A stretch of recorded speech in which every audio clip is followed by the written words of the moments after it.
Bitch, where's my money? If you want to help me out, you can subscribe to me on Patreon, which is Grimachu, on Subscribestar, which is Grim-Jim, or if you want to make a one-off donation to help support me and keep the channel going, you can do so at paypal.me/JDesborough. Thanks. There are certain debates that are never-ending in the role-playing community, and particularly within the D&D community.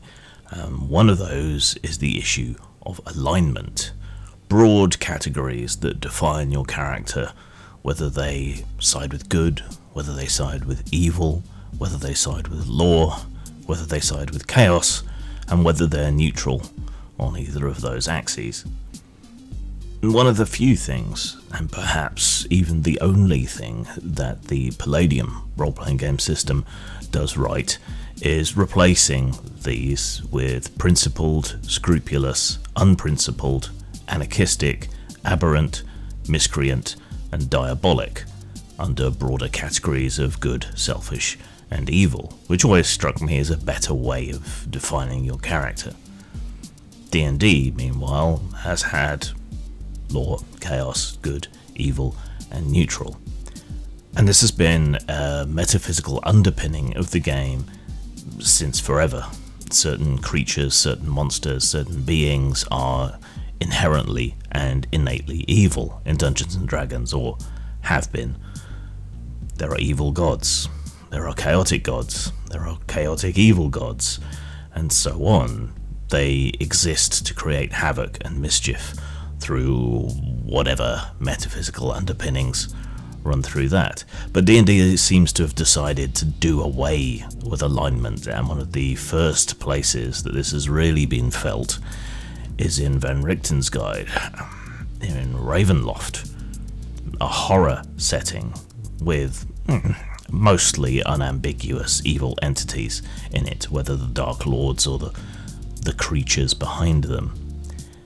This is, I think, a mistake for D&D, and one that they will come to regret, if only for losing the free advertising that comes from alignment memes. The source material, the appendix, in the original D&D, it tends to draw on these ideas of good and evil, of heroic tropes, fantasy, folklore, and religious archetypes. Part of what makes it powerful storytelling, if you give any currency to Joseph Campbell, is that these archetypes and this unambiguous good and evil is played out. And that's part of the reason that so many people have rejected the most recent trilogy of Star Wars movies. The original ones set up a fairly unambiguous good and evil, and played into an archetypical mythical story, which I think is part of the reason for its success. And then when you muddy the waters in the sequels, I think you miss something. You lose something in the process, trying to make that unambiguous, trope-heavy, archetypical story into something more complex, something that you might regard as more mature or nuanced, but which misses the point. Now, I once felt this way. I never liked alignment because I've always been interested in grey areas. But as I've matured, I've seen the utility and the interest in playing out worlds that are different to our own. After all, role-playing games don't take place in the real world, unless you're playing a modern game, and even then it's usually a cinematic, exaggerated version thereof. They're an opportunity to experience something different, such as unambiguous moral certitude, the very thing that made paladins such a dickish character to play in the past. To me, the fun is still in those moral grey areas. The individual good or the greater good. Expediency or doing the right thing. Doing the effective thing or doing the right thing. But this is all digression to the point that I want to make. It's all preamble to the point that I want to make. I think we can preserve the idea of alignment in fantasy games, particularly D&D, without contradicting the moral relativism that most people now engage with or embody in their own lives. I don't think there's any real problem with law and chaos. I don't think anyone seems that worried by that, more that they are worried about inherently evil creatures like goblins and orcs and so on. And the idea that something can be born evil to them is seen as racist, even though these are mythological archetypes, creatures created by evil gods for the purpose of doing evil. It's not racist. After all, these aren't really races, they're different species, and they're also imaginary, but that doesn't seem to stop anybody making a big fuss about it. But I think we can have both.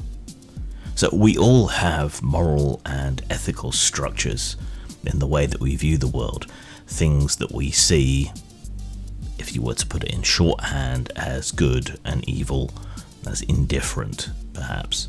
These may differ between different people, but in your game world, you, as an individual games master, and you and your players as a micro-community, very likely share certain cultural values, norms, and ideas that you can collectively, simplistically call good, or utilitarian at least, and things that you can simplistically call evil, or without utility, without benefit. So provided you can all broadly agree on what you think is bad and what you think is good, then you can have the alignment structure within your game. You're already likely to reflect your own moral judgments in your games, your storytelling and your plotting, so why not simply substitute your values, your ethics, your moral schema for the good and evil axis, and judge things on that score? Sure, it's subjective. It all is subjective, but not in the game world, and you're able to implement it and be fairly consistent, and to preserve a fundamental thing about the fantasy genre.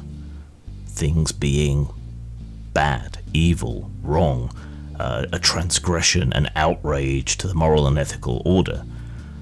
Sauron, then, is evil not because it's his nature to be evil, if you choose to retcon the whole thing, but because of the things that he does. He destroys, he seeks war, he raises armies of orcs to pillage the land and cannibalize everybody. He seeks to corrupt and twist and enslave, and it is what he does that makes him evil rather than his fundamental nature.